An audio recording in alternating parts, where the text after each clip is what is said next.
¿Cuál es la importancia de hacer este tipo de eventos, de la violencia política hacia las mujeres, también con una mirada regional? Sí, es una decisión que tomamos los países del Mercosur. Como ustedes saben, Uruguay es país sede en este momento, tiene la presidencia del Mercosur y desde hace ya unos 15 años se hace la REMAM, que es la reunión de ministras y altas autoridades de la mujer del Mercosur. Nosotras tenemos una agenda de trabajo común que básicamente está en trata, en violencia, pero también en promoción de la autonomía económica de las mujeres. En este momento, desde hace ya por lo menos 2 reuniones, estamos viendo que uno de los escollos principales para las mujeres alcanzar lugares de decisión política y por lo tanto lugares donde las agendas de las mujeres se pueden priorizar, las agendas de salud, las agendas de participación.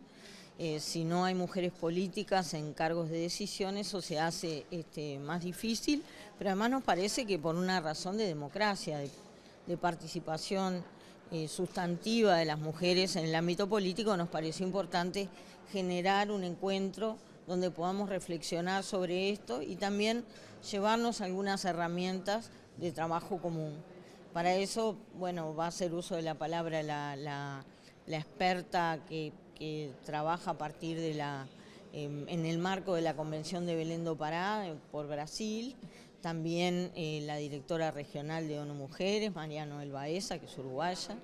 Y bueno, creo que la vicepresidenta y yo también alguna cosa tenemos para decir en ese aspecto y vamos a aportar tenemos aquí a la ministra de la Mujer de Paraguay, a una autoridad número 2 del Ministerio de la Mujer de Brasil. Está también el embajador de Chile con directivas muy precisas de la ministra de la Mujer de Chile y bueno, estamos generando una reflexión al respecto. Esa reflexión implica que es un debe la participación de las mujeres en política y de la mano va ese contexto de violencia. Sí, es un debe si nosotros estamos viendo que el Uruguay está en el lugar 12, 13 en democracia, en calidad democrática en el mundo. Somos la mejor democracia en cuanto a calidad de América Latina y sin embargo en participación de mujeres en el Parlamento estamos en el lugar 100, alrededor de las 3 cifras, en el 90 y pico, en una zona donde la mayoría son países árabes, donde culturalmente y hasta legalmente hay impedimentos para que las mujeres accedan a los parlamentos. Aquí, por el contrario, hay una ley de cuota que evidentemente se cumple mínimamente o incluso se trampea.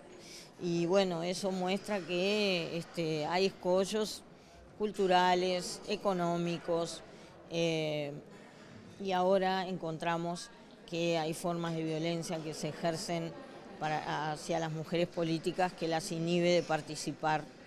Botero, ¿cómo entra la bicameral femenina en discusión? ¿Cuál es la importancia de que esté en funcionamiento y de retomar sus actividades?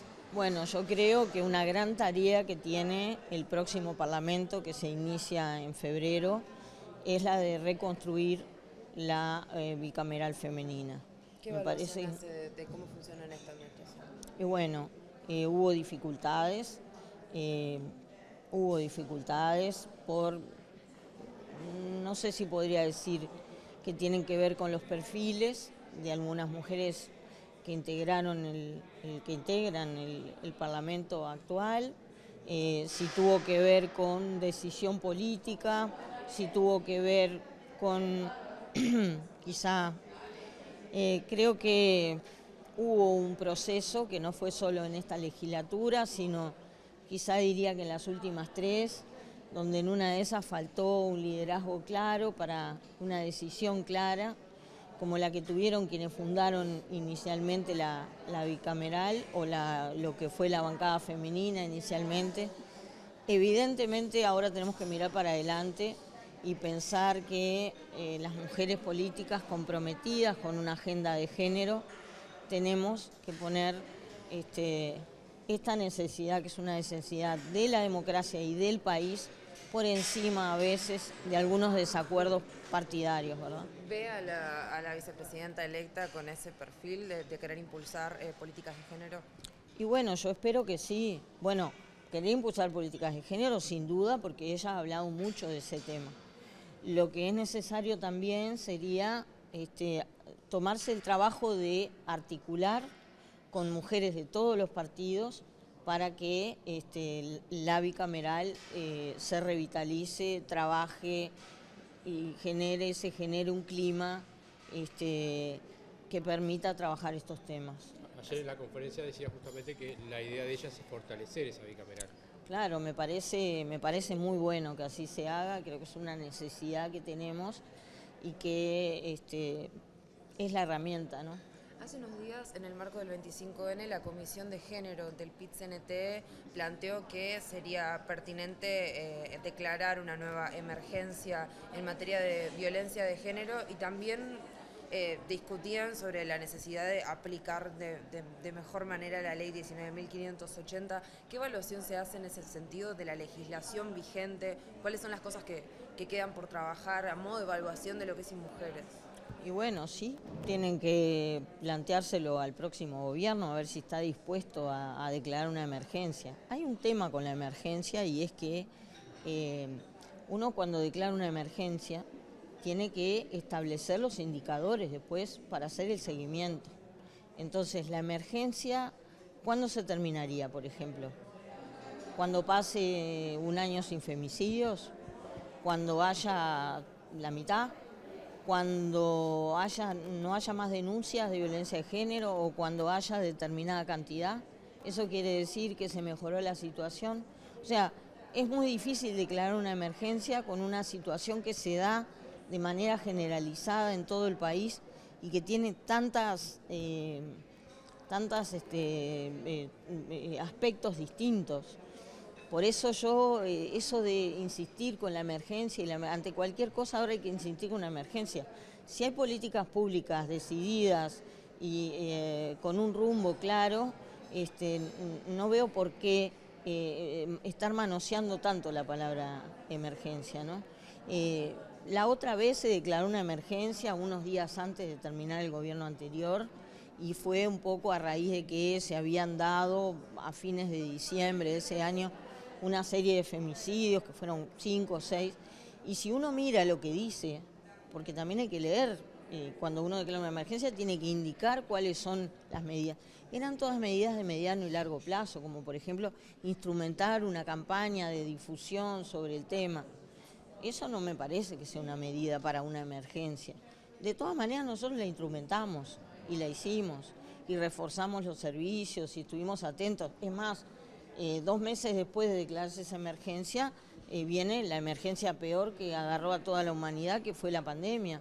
Y ahí sí establecimos medidas bien concretas para dar respuesta a esa emergencia. Y bueno, los números indican que no se produjo nada fuera de lo normal, al contrario.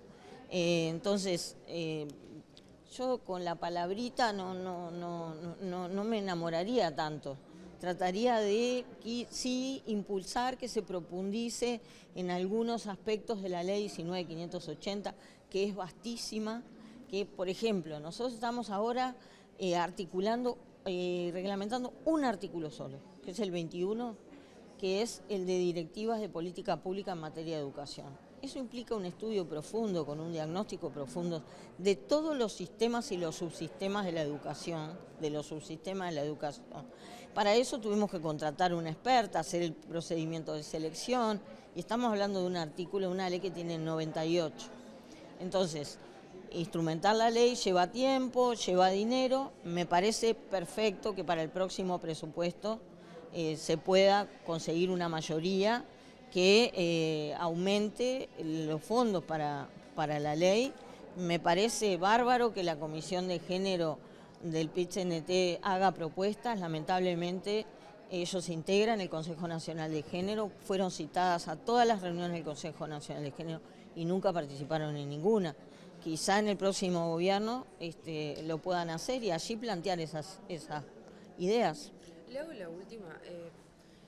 ¿Le llamó la atención que hubiera una propuesta como la de derogar la ley de despenalización del aborto, como se planteó desde Cabildo Abierto, y le atribuye a ese tipo de propuestas alguna clase de rechazo electoral para la coalición republicana?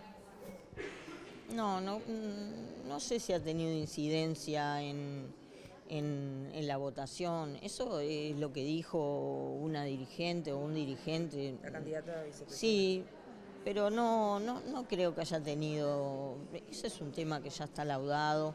Este gobierno se comprometió desde el día 1 a que la agenda de derechos y este tipo de conquistas no se iban a tocar y se iban a respetar. Eso se hizo a rajatabla. Bueno, en época electoral uno dice cosas, pero ya desde el principio sabíamos también que no estábamos hablando ni de un partido mayoritario de la coalición, ni de una opinión mayoritaria en la coalición. No creo que haya tenido ninguna incidencia.